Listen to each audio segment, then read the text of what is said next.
नमस्कार, आप देख रहे हैं एमपी न्यूज। आपके साथ मैं हूं नम्रता बुंदेला। एमपी न्यूज के खास कार्यक्रम में आपका स्वागत है।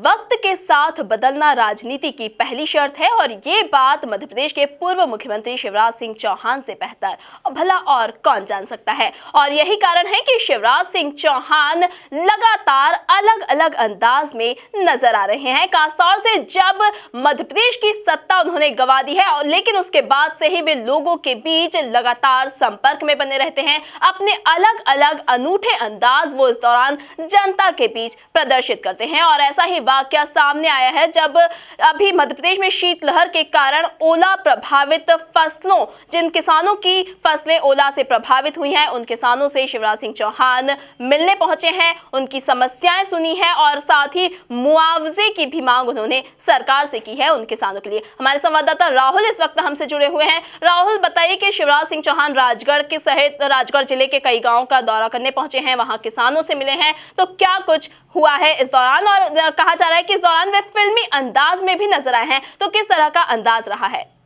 जी, आपको बताना चाहूँगा नम्रता कि जिस प्रकार से जैसे ही मध्य प्रदेश में कांग्रेस सत्ता पर काबिज हुए उस दिन से लेकर आज तक पूर्व सीएम शिवराज लगातार किसानों के बीच जाकर जनसंपर्क कर रहे हैं, जनसंवाद कर रहे हैं। और अभी हालिया जो मौका था राजगढ़ के ज़िले में, वो ओला प्रभावित फसलों का मुआयना करने पहुँचे। उनके साथ में तमाम जो पार्टी के दूसरे भी लोग थे वो भी साथ में मौजूद रहे।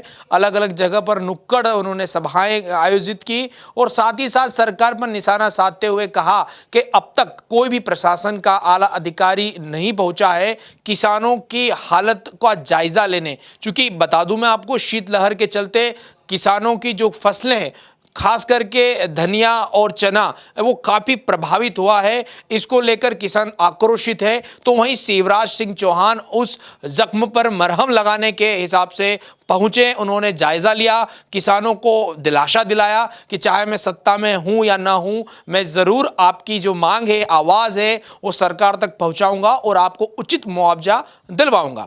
बात करते हैं आगे, जिस प्रकार से उन्होंने सरकार पर निशाना साधते हुए कहा है कि यदि सरकार बात से नहीं मानी तो हम हंगामा करेंगे, हम आंदोलन करेंगे और लड़कर मुआवजा दिलवाएंगे। यानी साफ तौर पर पूर्व मुख्यमंत्री शिवराज सिंह चौहान का इशारा कमलनाथ सरकार पे था कि अब तक किसानों की जो फसल बर्बाद हुई है उसको लेकर कोई खास या ठोस कार्रवाई नहीं हो पाई है, जिसको लेकर किसानों में आक्रोश बढ़ता जा रहा। जो अपना दूसरा प्रश्न था, कहीं न कहीं शिवराज सिंह चौहान फिल्म राजनीति, प्रभात झा की एक मशहूर फिल्म थी जिसमें एक डायलॉग था, उस डायलॉग को ही अपने लहजे में डिलीवरी करते हुए संबल योजना के दौरान वो कांग्रेस सरकार पर निशाना साधते हुए कहा कि संबल योजना इसलिए बंद कर दी गई क्योंकि उस पर मामा का फोटो था। अब मामा का फोटो तो आप बंद कर पाएंगे, हटा पाएंगे, लेकिन जनता के दिल से कैसे निकाल पाएंगे? ये कुछ बयान था, उसको लेकर उसके बाद से शिवराज सिंह चौहान का तालियों की गड़गड़ाहट से स्वागत किया गया। यानी कुल मिलाकर एक बार फिर शिवराज सिंह चौहान फिल्मी अंदाज में नजर आए और फिल्मी अंदाज में उन्होंने कांग्रेस सरकार पर निशाना साधते हुए कहा कि आप फोटो से तो निकाल दोगे, लेकिन जनता के दिलों से कैसे निकालोगे? यानी साफ तौर पर उनका इशारा था कि वो अभी भी एक्टिव हैं, राजनीति में कुछ न कुछ अभी भी गुंजाइशें कहीं न कहीं बाकी है, जिसको लेकर लगातार अपनी सक्रियता बढ़ाते जा रहे हैं और जनता के बीच पहुंच रहे हैं, खास करके किसानों के।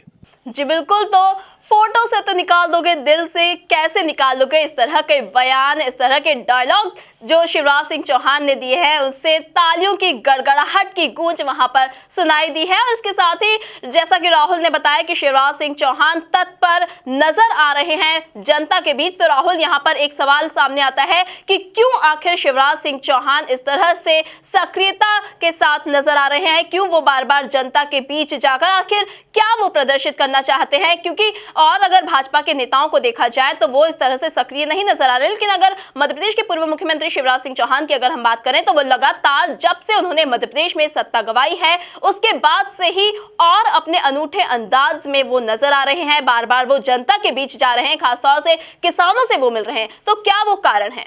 जो निश्चित तौर पर नम्रता एक बात नोटिस करने वाली है वो ये है कि शिवराज सिंह चौहान, अगर हम विधानसभा चुनाव की भी बात करें तो कहीं ना कहीं ये सर्वे में भी, रिपोर्ट में भी सामने आया था कि शिवराज सिंह चौहान के खिलाफ एंटी इनकम्बेंसी नहीं थी, बहरहाल जो मंत्री थे उनके खिलाफ जन आक्रोश था, जिसके कारण से भारतीय जनता पार्टी को 15 साल बाद सत्ता से बाहर होना पड़ा। वहीं कांग्रेस की मध्य प्रदेश में वापसी हुई है। तो कुल मिलाकर ये बात भारतीय जनता पार्टी का आलाकमान भी जानता है कि यदि 2019 में लोकसभा चुनाव जीतना है तो कहीं ना कहीं उनके स्टार प्रचारक शिवराज सिंह चौहान होंगे, जिसको लेकर अब शिवराज सिंह चौहान ने मैदान पकड़ लिया है। हालिया वक्त में यदि हम बात करें तो अब जो टाइगर है वो मध्य प्रदेश की राजनीति न करते हुए केंद्र में दहाड़ेगा, इस तरह के जो बयान आए थे तो उसमें भी यही कहा गया था, यही कयास लगाए गए थे कि जिस प्रकार से आलाकमान ने, भारतीय जनता पार्टी की आलाकमान ने, संसदीय बोर्ड ने उन्हें एक बड़ी जिम्मेदारी सौंपी है।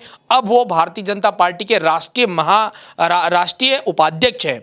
तो राष्ट्रीय उपाध्यक्ष होने के नाते उनके दायरे बढ़ गए हैं और कहीं ना कहीं 2019 का जो इलेक्शन है, शिवराज सिंह चौहान उसमें एक्स फैक्टर साबित होंगे। चूंकि अभी भी अगर जनता के बीच में अगर ग्राउंड रिपोर्टिंग की जाए तो कहीं ना कहीं शिवराज सिंह चौहान की लोकप्रियता कम नहीं हुई है। बहरहाल कई तरह के घोटाले के आरोप जरूर लगे हैं, लेकिन अभी भी जो शिवराज सिंह चौहान की, खासकर मैं स्पेशली बताना चाहूंगा, शिवराज सिंह चौहान की अभी भी लोकप्रियता जनता के बीच में कायम है। भारतीय जनता पार्टी से भले ही उसमें दो मत हो सकता है, लेकिन शिवराज सिंह चौहान अभी भी कहीं ना कहीं मध्य प्रदेश की राजनीति में एक्स फैक्टर रखते हैं, दबदबा रखते हैं और उनकी राजनीति का जो लोहा है वो सभी विपक्षी दल भी मानते हैं। इसी को लेकर कहीं ना कहीं शिवराज सिंह चौहान को भारतीय जनता पार्टी 2019 के इलेक्शन में एक बड़ा हथियार बनाकर इस्तेमाल करना चाहती है। लिहाजा लगातार जनसंपर्क कर रहे हैं, किसानों को बीच पहुंच रहे हैं और कहीं ना कहीं किसानों के जख्मों पर मरहम लगाने पहुंच रहे हैं।